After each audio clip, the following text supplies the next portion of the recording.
And we are live. Erev Tov, good evening. How's everyone doing? Well, great, Baruch Hashem. This is our 7th shiur of our Tzurba Rabbanan series. We're continuing studying the laws of Tzitzit. We're on page 135 in volume 8 of the set of Tzurba Rabbanan, Orach Chaim. And nothing is coincidence in life that the first source that we're going to see today is indeed a pasuk from this week's Parashat Ki Tetzeh, which I'm also going to talk about in my drash this week, Bezrat Hashem. But hint, hint, you got to come and hear that in person. I'm not going live on that one. So the pasuk says, "Gedilim ta'aselach," you shall make tassels al arba kanfot kesutcha, on the 4 corners of your garment, asher techaseba, with which you cover yourself. So from here we see you have to affix tzitzit on a four corners of your garment. So now the Gemara then addresses, what about if you have more, or what if you have less? Is this number 4 specific? Is it exact? So Gemara Masechet Menachot says, Tanya, al arba kanfot kesutecha. The pasuk says on the 4 corners of your garment, arba velo shalosh. That tells me that a garment has 4 corners and not 3. Or maybe, do you mean to say it actually has 4 corners, that's the obligation, but not 3 corners? Or maybe you mean to tell me only 4 but not 5. Meaning, what does 4 come to exclude? Does it come to exclude a garment of 3 corners, or does it come to exclude a garment of 5 corners? So, answers the Gemara, the fact that the pasuk said, with which you cover yourself, that is a 5-cornered garment, or a garment with 5 corners is certainly can cover you. Umani mekayem al arba. So therefore, what does the Torah? Why is it mentioned 4? Must be arba velo shalosh. Must be that you're obligated to give 4 and not 3. 3 is patur. The Gemara there asks, why did you include a garment with 5 and exclude a garment with 3? Like, what idea, or what was the premise that made you say that? So Gemara answers, the reason why I included 5 corners, because in 5 you have 4. Right? In 5 you have 4. It's obvious, right? And I excluded 3 because you don't have 4 and 3. And since our pasuk says 4, so I know that it seems that 4 or anything above 4 would require us to put tzitzit, versus that of 3, which does not contain 4. That's the Gemara Masechet Menachot. Now, interesting, the Gemara Masechet Zevachim seems to contradict. It brings a bright that seems to contradict what we said in the Gemara just now. Gemara there says in source 3, V'tanya idach al alba kanfot kesutecha. The pasuk says on the 4 corners of your garment, and the Braita here says arba velo shalosh, arba velo chamesh, 4 and not 3, 4 and not 5. So meaning only a 4-cornered garment is chayav based on this Braita from Zevachim. So now we have 2 contradictory statements in the Gemarot, and the Shulchan Aruch comes and is posek for us. Shulchan Aruch says, Talit she'en la dalet knafot petura. If you have a garment or a talit that does not have 4 corners, it is patur. It is exempt from tzitzit. Yesh la yoter midaled. If it does have more than 4, chayevet, then it is chayav tzitzit. Ve'oseh la arba tzitziyot be'arba knafea hamruchakot zo mizo yoter. Shulchan Aruch brings this idea that you should affix the tzitzit to the 4 corners that are furthest away from each other.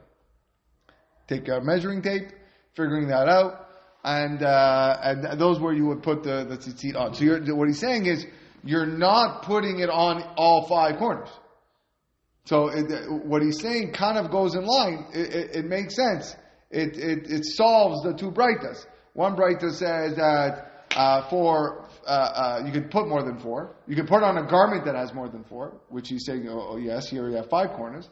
But when the Braita says 4 and not 5, that might come to mean, based on what the Shulchan Aruch is saying, is I'm not actually affixing tzitzit on 5 corners. I'm only affixing it on 4 corners, even though the garment itself has 5 corners or more. How is the garment having more than 4 corners?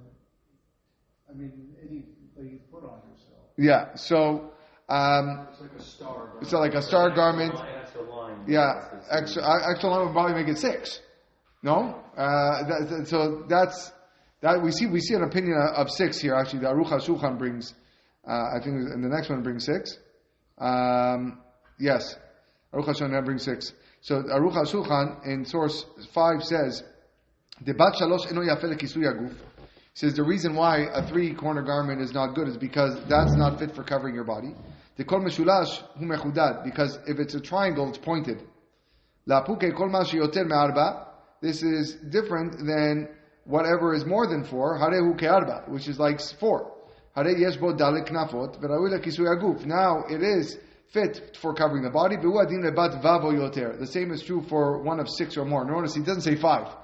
Aruch HaShulchan says 6 or more. Because I don't think you can if making a 5-corner garment is very strange. How to make that? You would have to design it in like in a pentagon. Isn't this almost like a baltosif that you're adding? Even though you're not putting the tzitzit on the 5 or the 6th corner, I mean the pasuk says 4. It's not about Tosif, it's just it's a different limud. It's interpreting it differently. The Baal Tosif become, which we're going to see later on, is adding more strings to your tzitzit. Right. That's the Baal Tosif. 4 on a 5 or 6 corner garment. Yeah, that's what Shulchan Aruch says. So you're still pointing 4. He doesn't say to add more. Neither does the Aruch HaShulchan. I agree with you, brother. I think the simple shot is if you have 4, then you're chayav. If you don't, then you're not. But I think this is like a bit of a stretch. Which part of the stretch? Like that, if you have 6, you're still chayav to put, but only on 4. But only on 4. Like, or maybe, I don't know. No, Yeah. but it doesn't say, it says alava, like it doesn't say on your 4 corner garment. It says you put it on the On 4 corners of your garment. Yeah. Okay. Yeah. Says the Mishnah Berurah. Mishnah Berurah says, this is on the word chayevet, if you have more than 4. He says, v'yesh potrin. Some hold that it's exempt. Lachen, if you have more than 4. Lachen, en la'asot bat hei lechatchila. Therefore, you should not make a pentagon-style garment lechatchila. V'katav ha'pri megadim, and the Pri Megadim writes, shedata potrin, according to those who exempt you from tzitzit, otan talitot ktanim shelanu. These tzitzit that we wear underneath our clothing, sheyesh bet hatzoar, that has a neck opening, mikol makom rov satum. Nevertheless, it's a problem. Most of if it's mostly closed, then you don't have anything to worry about. Umiu imira sherov patuach yaseh shosim achaytim ksat agul. So. Basically, if you see the picture at the bottom, that the opening for the neck that is now cut creates 2 additional corners. Okay, and now we're going to see that in order for something to be chayav tzitzit, it needs to be rov patuach. It needs to be mostly open on the sides. If it's mostly satum, if it's mostly closed, then you would not be not be chayav. So what he's saying over here, if it has the status of mostly open, the way that this is set out, you should round one of the corners.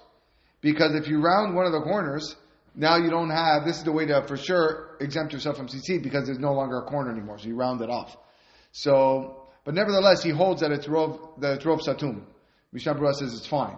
The Pri Megadim is a little bit in doubt of it, but he said the Mishnah Berurah says it's considered rov satum, so you don't know what to worry about. Okay, now the next section, which is tzitzit as a shirt or undershirt.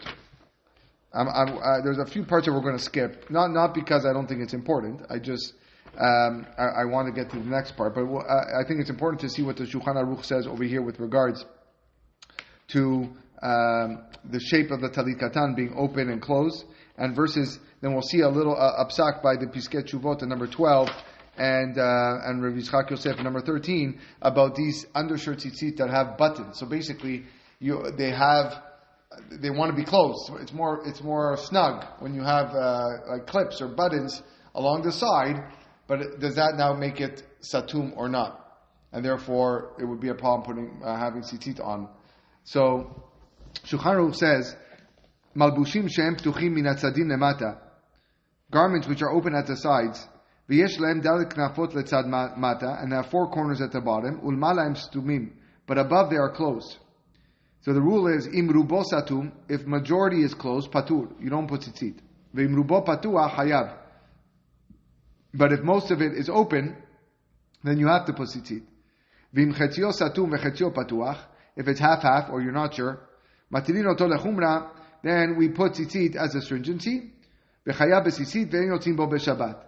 But we do not go about, we don't walk into public domain, Reshut Harabim, on Shabbat, because it could be that you would be carrying this, because it wouldn't be a garment, like a safek. So because of that, safek lechumra, we're machmir. There are safek the right to the chumra, so therefore we're machmir, and therefore we don't walk out with Shabbat with this piece of clothing. Although he says, you could put it on. So the key is you want to have an on the sides. You want to have an opening. You want to have it mostly open versus that of tied together. Now the Piskei Teshuvot number 12 says, "En meniya milasot chibur echad bekaftor velula'a vekadome lemala tachat atzilei yadav." There's no reason to refrain from creating buttons or loops at the top of the garment, beneath the armpits. Or lemata samuch likanfot hatalit katan, or closer to the corners of the tzitzit. Im yesh lo tzorech bekach, if you have a need for it. For example, kedei lehadek achizato al gufo shelo yikrav lo yitachlech ve'adome. For example, if it's tighter, then less chance of it'll tear, and less chance of it'll be dirty. So if you look at on the next page, you will see an example of a dry fit tzitzit with a snap button. Okay, and these buttons are, I never owned one, but I guess they look comfortable, right? And they're all the way up. So you would have these buttons. So he said, the Piskei Teshuvot said no problem with it. He doesn't see any issue with it. Yakut Yosef is a little bit more machmir. He says talit katan shesogrim oto al yedei lachsanim bitzadav. If you have a talit katan, a tzitzit that is closed by snaps on the side. Now, it's closed so much, you barely can tell that there's four corners. Says, I'm not sure if someone fulfills a mitzvah tzitzit. Because most of the garment is closed on the sides. But, if you open the buttons, certainly it is a kosher talit. Okay, so Rabbi Yitzchak Yosef is a little bit in doubt on whether or not a person should wear this, with the snaps closed. The snaps closed. But the tzitzit is not in the corner. I'm sorry? The picture, the tzitzit is not on the corner. You're right. So like. The tzitzit? No, that's fine. It's just showing you. It's fine. Yeah, we're gonna. It's okay as long as it can easily go like this, and that's all right. It's interesting. Sorry. No, that's not. When you say like safek daraita, like l'chumra, like I find it so interesting that if you're not sure whether it needs it or not, you're saying you should be machmir and not put it on. I would also, I think, the opposite. Like I think you should be machmir and you should put it on. Maybe you don't say a bracha. Maybe you don't say bracha. It's almost like it really has to be. You have to know that there's a thing to do it, and if you don't touch it. Don't touch it. It's very special, opposed to the other way. Yeah, I don't know what the Shulchan Aruch would say over there with regards to. He said the chayav tzitzit, which means that you would probably say a bracha, right? He says tzitzit is affixed as a stringency, as a chumrah, but that same chumrah means that, or I guess the doubt. It's. I hear what you're saying. I hear what you're saying. Okay. The main point in the next section, which speaks about certain garments that are totally exempt from tzitzit. We'll just go over it in general. The introduction here says a garment meant as a head covering is patur from tzitzit. A garment that serves neither for warmth nor protecting the body is patur from tzitzit. A garment which is used not for clothing but just placed upon the person is called ha'ala. And a garment whose corners are not evenly distributed with the two in the front and two in the behind, but rather all four on one side also is patur. Okay? So, it starts with the midrash on the words asher techaseba, that you cover yourself. Again, this on this week's parasha. Prat lema'aporet shelo techase rosho verubo. This excludes a ma'aporet which does not cover one's head and the majority of the body. It's some sort of very thin scarf. It looks like this ma'aporet. Now, the Bet Yosef, the next Bet Yosef is a more important one. I think we're gonna let's skip to the next Bet Yosef, and he gives reasons why in Egypt people did not wear these types of shawls. I'm going to read it in English just so our listeners can understand, and it'll go faster. He goes, perhaps the reason that the Jews in Egypt exempt these garments is because an item is only called a covering when it is used in the manner of wearing or wrapping. But these shawls, which are used only in the manner of overlaying, are not called coverings. As the Mordechai writes, it appears to me that items are not subject to tzitzit at all, except those which are used in the manner of wearing. And the words of asher techaseba also imply items used in the manner of wearing.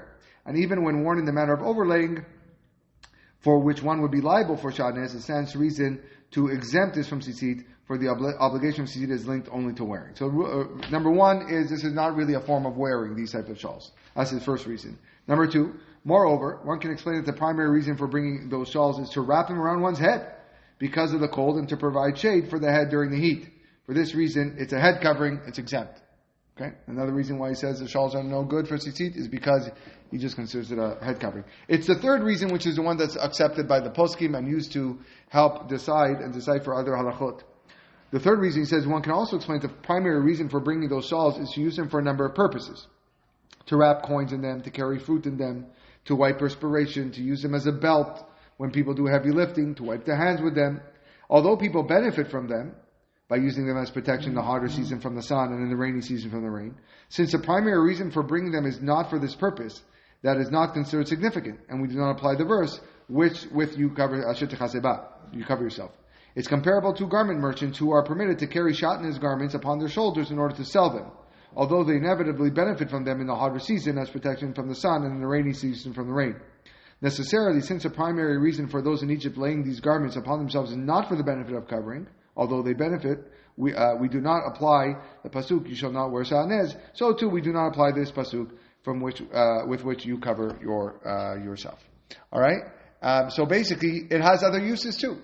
And because it has other uses, then it does not fall into the category of asher techaseba. So comes the Shulchan Aruch at number 17 and says, mitznefet plura, a turban is exempt. Afilu shel artzot ha'ma'arav, even in the western lands, North Africa, Morocco, shebet rashei mushlachim ha'katfei megufam, where the two ends are cast over their shoulders and bodies. I guess these head coverings were very large. Ve'af api mitkaseh barosho verubo, even though they cover his head and most of your body, patur, kevan sheikra lechasot harosh, because the main purpose of that garment is to cover your head. If it's meant as a head covering, then it's patur. Teksutcha amar Rachmana velo kesut rosh. The Torah says, which you cover yourself, but not cover your hair. Sudar shenotin al atzabar b'machut Eretz Yisrael, shenika be'arabi shid, a scarf, a shawl that people put on the neck in Eretz Yisrael, which is called shid in Arabic. V'chen buka shehaya notin b'sfarad katvehem turim. Also the buka, which they would place in Spain, are exempt. Okay? And the Biur Halakha 18 basically brings the second and third reasons on why the Shulchan Aruch was posek like that, because it also were used for other functions. But also the Kohanim never wore the head cover. not tzitzit. Yeah. There's no tzitzit. So, I mean, Oh yeah, okay, exactly. No, but this, maybe here is a different chidush because it is so large, and it does cover a big part of the body, and even then it's patur. So this is I didn't want to do all of it because this is the main crux what we're going to learn now, the more relevant ideas and items that we have in our lives. But we need to go through this little foundation, this yesod, so that we can understand why indeed we don't put tzitzit on towels or aprons, as is the next section going to list. So says the Piskei Tshuvot, umikan nilmad להתיר כמה וכמה סוגי בגדים העונים למטרות הנזכר לעיל, and now we can permit a whole bunch of items that fit the criteria which we mentioned before.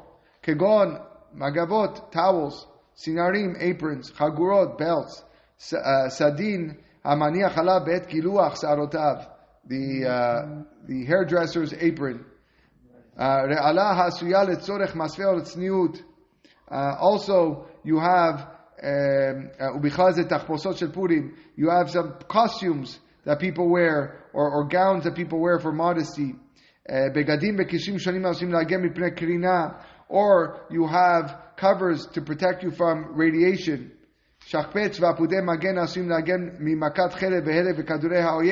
Or you have bulletproof vests that protect you from swords or bullets or other fatal blows. All these things got four corners. Yeah, I was just looking up the PFDs. Flotation device. Four corners. There's four corners. Yeah. And they're like corners. Yeah. Right. So we might see that actually. I think the fact that they're thick. He's going to talk about blankets later. That the duvets are so thick that it gives the impression of like a rounded thing. So that I wonder if that's the reason for why we don't put it for personal flotation devices. But this to me is like a bulletproof vest, or like yeah. not used for heat or cold. He says, "Kevan she'en hem omdim ba'asurim beikaram letzorech hanat levisha mipnei hachama o mipnei hakor ve'hageshamim." They're not there for the purpose to use as clothing or to protect you from heat, cold, and rain. En chalalem kal chiyuv tzitzit. Then there's no chiyuv to put on tzitzit on these items. הגם שועתה יתעטף בהם בהנעת לבישה מפני החמה או הקור ואין מקום להחמיר לעגל כנף. He says, not only that, you don't even have to be machmir to round the corner of these towels. I've heard of people that do this. I've heard people that they'll wear an apron and they'll round the corner. They'll cut the corner and round. Just make sure it's not. I don't want to put tzitzit on it. No, you're not wearing an apron to keep you warm. You're wearing an apron because you don't want to get your shirt dirty underneath. That's why you wear an apron. Same with the towel. The big discussion that we brought up, I think in our first class talking about, is the blankets, right? And we mentioned Kisut Laila, which is going to be brought up by the Mishnah Berurah. But Shulchan Aruch says in Siman Yudchet, Sadinim, sheets, Af api shadam yashen bahem baboker, en matirim bahem tzitzit. So he right away throws out the Kisut Laila because he's saying, what happens if someone is going to take a nap in the afternoon? Okay, it's not Laila. I'm taking a nap. I'm wrapping myself. It's protecting me. It's keeping me warm. So he's telling you we don't put tzitzit even when you're sleeping in the morning. So now it says, so why is that the case? Says the Mishnah Berurah, Mipenesha ikar tash misham balayla. 21, because the main use for a sheet is at night. Uksut laila mikre, and therefore the status of this sheet is called ksut laila. Achlefize, but according to this, lo haya ptur ela rak le'aros. But the only one that would say you are exempt from this would be the Rosh, who says that you are exempt from ksut laila. Aval Rambam de ksut laila hayav bayom hayav. Right? So, but according to the Rambam, which was we learned this in the first class in Tzitzit, you would have to put on Tzitzit on a ksut laila during the day. Again, not at night, because at night you're not chayav tzitzit, uritemoto. Okay, but if it's during the day, aksut laila during the day, according to the Rambam, you have to put on tzitzit. So now, interesting, that's a Sephardic posek. Shulchan Aruch doesn't hold like it. He follows the Rosh. V'yes omrim, there are those who say, otam liftor, another reason why we exempt a sheet from tzitzit, mishum de lo chiva Torah rak derech malbush or derech ituf. Because the Torah only obligated us when you wear something in a way of clothing or wrapping. Lo derech ha'ala be'alma, not just putting it on top of you, which is what the sheet does. V'yesh cholkin v'sav aleh, and there are those who argue, de'afilu im yatzia tachtav beged shel dalek knafot haya b'sisit, that even if one puts himself under a four-cornered beged, he's subject to sisit. V'chol sheken derech ha'ala, and all the more so if it was done the way of overlaying. Aken ichriya magen Avraham v'yaseh keren achat agula v'yaseh libal kula alma. So Magen Avraham says, listen, there are people that say, even if just putting a sheet on top of you, you chayav tzitzit, therefore go take some scissors, okay, and go make one corner round on your sheet, and therefore you'll fulfill all opinions by making that corner. Achen mashma midorav de'en le'achmi bazeh rak besadin shel tzemer, aval shepishtan lo shal minim. However, that based on the wording, it would only apply in a wool sheet. I don't know anybody that sleeps under wool sheets. Right? Even here in cold Canada, I don't know. I don't even know if it exists. Can you even buy wool sheets? I'm not sure. You can buy wool sheets? Shaggy wool. Yeah? Cottage sheets. Okay. So, says The blankets. Says the Piskei Tshuvot, למעשה לא נהוג עלמא לעגל כנף בשמיכה ואף בשמיכות צמר, right? You know, nobody has this custom to round the corner of a blanket, even if it was wool. וכבר כתב חזון איש המקלים יש להם מה לסמוך, the Chazon Ish says, those people are what to rely on. Next page, 148. אם כי המדקדמים מקפידים על כך, but people that want to be meticulous, ובפרט אם מתכסים בשמיכה גם ביום, especially if you're gonna, cover yourself during the day, okay, fine. There are people that do it. However, in the case of a bed sheet, I think he's talking about the sheet that covers a mattress. Here. That's the sheet you don't cover yourself with. Then even if the strict people don't round off a corner of the bed sheet that covers a mattress, ויש לציין כי ציפות של סמיכות אין עניין להחמיא לעגל כנף שלהם כיוון שמבטלים מהם לסמיכה שמניסים בהם. That there's no reason to be strict regarding these covers to round the corners because they're insignificant. ואינו בגלל בגד בפני עצמו לחיוב ציצית because they're not even defined as בגדים. וסמיכות פוך לסוגיהן גם כן אין כלל עניין לעגל הכנף שלהם.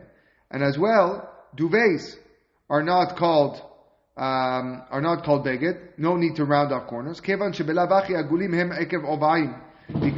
due to their thickness, they already look rounded. That's what the Piskei Tshuvot says. And a beged where the corners that are rounded along with their width are exempt from tzitzit. Okay?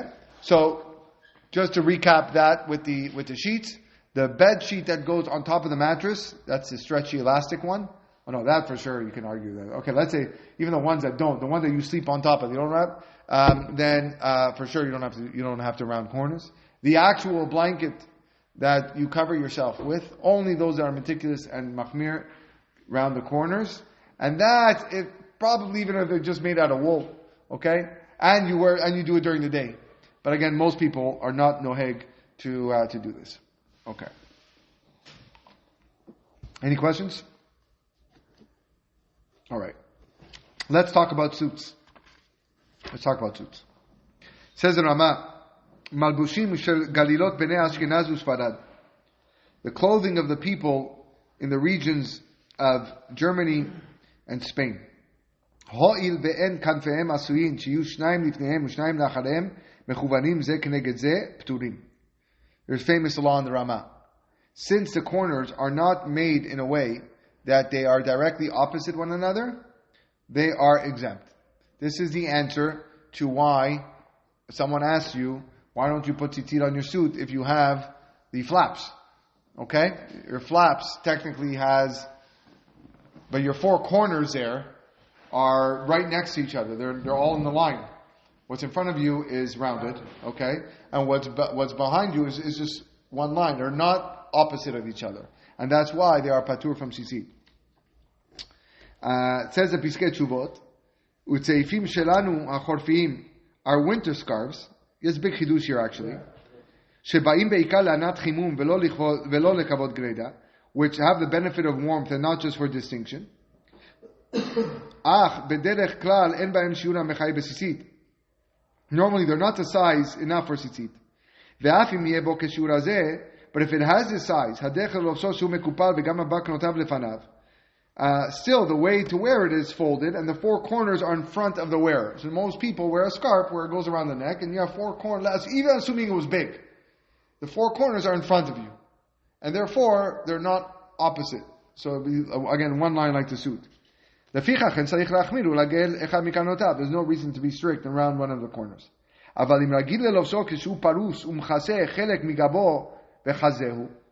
However, if you normally wear this scarf and it's so big that it's spread, it covers part of your back and your chest. In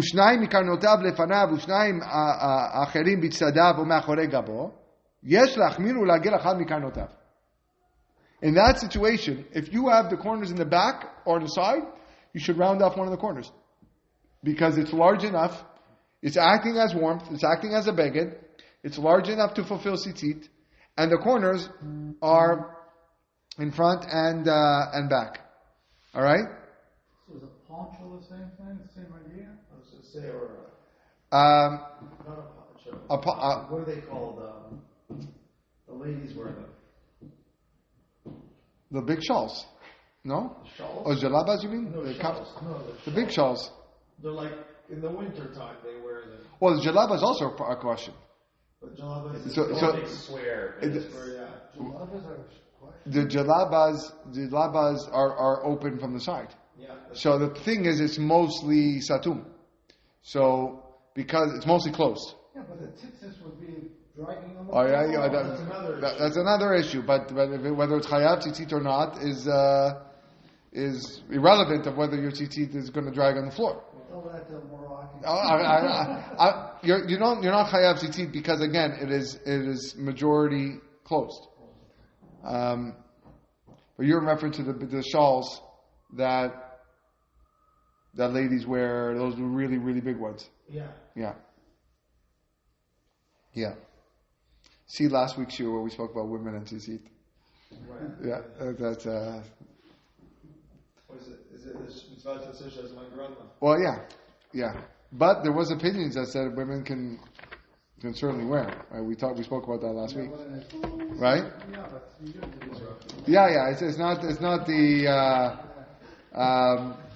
right. No, it's a Ramah. The Ramah. I'm just going back to page 120. The Ramah said it, right?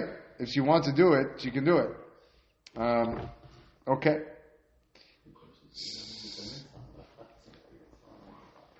So Yakut Yosef says, Sa'if 25. Sa'if shenotnim al hatzavar bimot hachoref, a scarf which people wear around the neck during the winter. Af al pi sheyesh lo dalet knafot ve'yesh bo shiur talit, even though it might have four corners and is large enough to be a talit, patur misitzit, is exempt. V'yereh shamayim yaseh keren achat be'igul. Okay, you want to be God-fearing, just make one corner igul. Sorry, we just had a little discussion. Yeah. I may have missed it. Yeah. He was mentioning about the mitzvah being chal on the chefetz as opposed to the gavra. I know Okay. chefetz the gavra, okay. But if you look at the pasuk, it says Gedirin ta'aselach alavakan for kesutecha asher techaseba, which you cover yourself with, right? Yeah. Does that mean if I have a garment that has four corners, but I don't wear it, just the fact that I own the garment, do I have an obligation to put 4 tzitziot on a garment that is potentially, meaning even though I'm never going to wear that garment, I don't like the color, So you're saying it is a garment.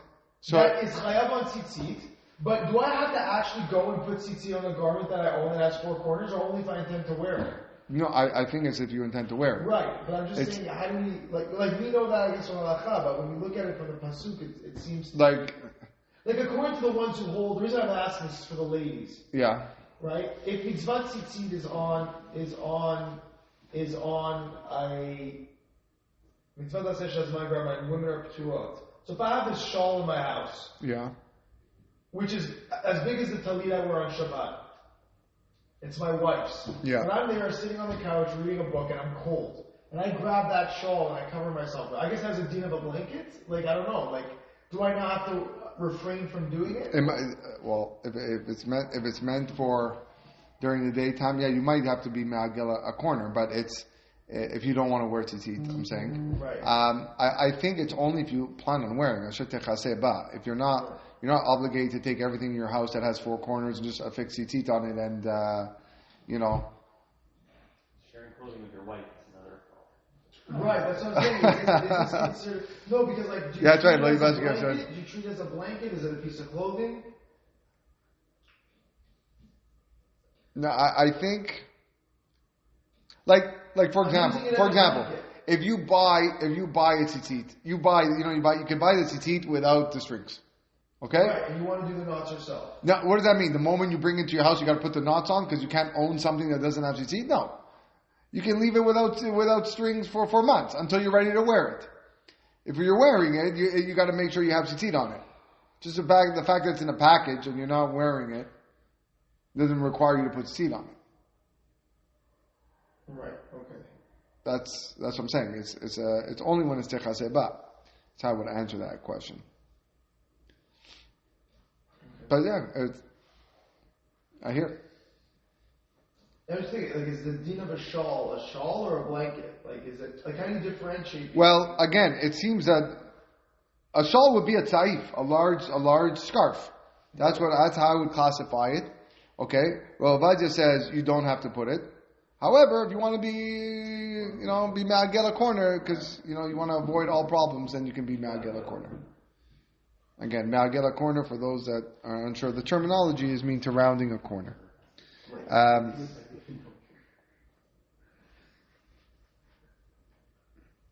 Now, the Piskei Tshuvot here, maybe we'll read this one in English. He says over here, see the Mishnah Berurah, which speaks of two varieties of garments.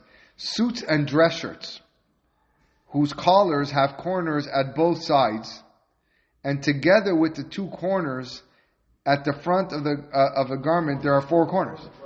So I have a corner here, okay, and I got corners at the bottom, okay, and then you have the second potential problem is long suit jackets known as frocks and trench coats, which are slit and open in the back, such that they have four corners below, two in their front and two in their backs.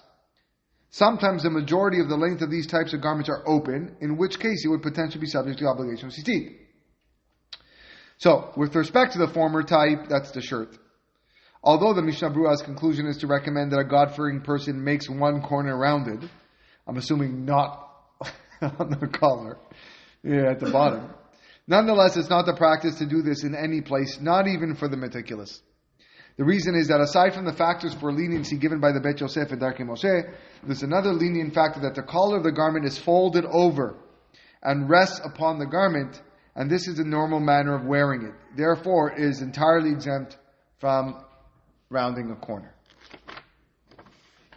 So you might see the corner here, but it's really resting on my shirt, so it's kind of almost like connected, versus because we don't walk around with our collars up.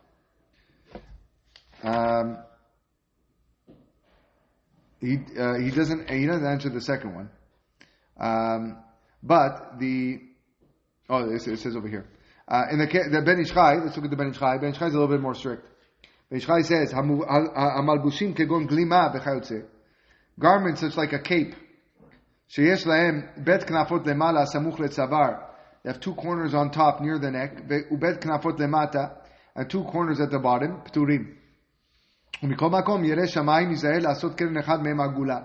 Someone who's God-fearing should try to make it rounded. They will be exempt according to everyone. Someone who is strict will be blessed, even though most people are not accustomed to this. And the note here says, in the latter case described in the Piskei Tshuvot, it may be proper to round one corner in order to exempt it from tzitzit. Nevertheless, some hold that it's unnecessary. The note here at the bottom says, The primary reason for leniency is that perhaps garments that must be fitted to a person and put on by putting his hands through are not included. Rather, only garments that are entirely open on four sides and can be draped over a person are subject to tzitzit. Okay. There is a long essay, which we're not going to do. I'm going to sum up for it on page 154 all the way to 158, which talks about tzitzit being strongly shma. And what happens if you make tzitzit through a machine? And is this something that does it have to be through the koach of a gavra, of a person creating the tzitzit? So there are certain steps in creating tzitzit. You have carding the wool, you have spinning, you have weaving. Like every mitzvah, you have to do it with kavanah, and it has to be done koach gavra. Okay, or does there need to be, can a machine get involved somehow? So the Gemara Masechet Menachot, just summing this up, the Gemara Masechet Menachot brings two opinions, Rav and Shmuel. Rav says that even if a person does not have kavanah when he is weaving the tzitzit, it is fine. Shmuel says no, that it requires kavanah. All mitzvot require kavanah, in fact. And the Shulchan Aruch rules that even b'diavad, the tzitzit strings that are not done with kavanah are pasul, and you cannot use them. So the next question is with regards to koach gavra. Do I need koach gavra when spinning the tzitzit strings? And they wanted to bring a comparison from Gemara Masechet Chulin, which speaks about shechita, that sometimes do I need to have a man do the full shechita? Can you just start the process? Or if a machine finishes it off, and back then again it wasn't electronic machines, but it was some sort of device that slaughtered it. Okay, so there's different responsa. You have the responsa from the Imre Esh that says spinning or weaving with a machine is totally invalid. It's not good. There's no koach gavra. Then you have the Divrei Chaim that says that also rejects it as pasul. And then you have the Chesed Abraham says no, you don't need any koach gavra for tzitzit. So now the question that they address is what happens if the Jew starts the machine with intent. All right, so he presses the button. All right, l'shem mitzvah tzitzit, and he presses the button. Okay, and now this machine starts weaving the strings. Okay, so here we have a machloket between the Rosh and the Rambam. The Rosh, based on the argument, comes with regards to tanning leather for Sefer Torah. So the Rosh says that just having kavanah at the beginning is suffice. That's all you need. And so as long as you say L'Shem Mitzvah Tefillin, and he starts tanning the leather, and then he goes and has a coffee, or he does the same thing for tzitzit, okay, and he wants to do some exercises, as long as the beginning is enough. And the Rambam says no. Rambam says all actions must be done for the sake of the mitzvah. Everything, meaning the intent has to be totally through. Shulchan Aruch mentions both. He leans towards the Rambam. And not only that, the Nodab Yehuda says that tzitzit is even more strict than tanning leather for Sefer Torah. You need to have kavanah all the way through. So the more modern day poskim, which is the end of the essay, the Rav Kook brings down that one should not use a machine lechatchila, but if someone does, it's okay. Rav Wozner says we recommend hand-spun tefillin, but again, if a Yerei Shamayim starts a machine, then he says it's fine. The Tzitz Eliezer says machine is fine as long as you every so often start and stop it. And the Piskei Teshuvot says, again, we should avoid machine-made strings, but we don't invalidate them entirely. So again, we see from here most poskim prefer hand-spun tzitzit, and certainly, if you're using a machine, you have to have kavanahs at least at the beginning, and if not, better periodically as it's going on. The truth is, today, as it's brought down, most tzitzit that you buy at the store are made by hand. Okay, you have a guy there actually going; he's paid to do this.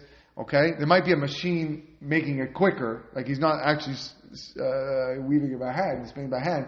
But there's the process of him going like this. If you look at tzitzit factories, you'll see them that at least that part that they're doing it, and before they start, they Shem mitzvah tzitzit. Are we talking about tying the tzitzit, or making the string? Making the string.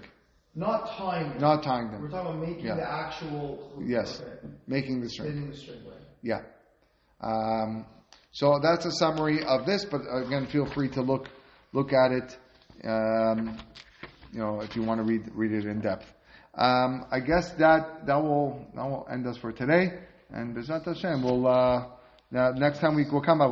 The length of the strings, how to tie the tzitzit, treating tzitzit with respect, tzitzit tied by women. There's a lot of things coming up in the next chapter here in Shumar B'Ravan. Thanks everybody for joining, and we'll see you next time.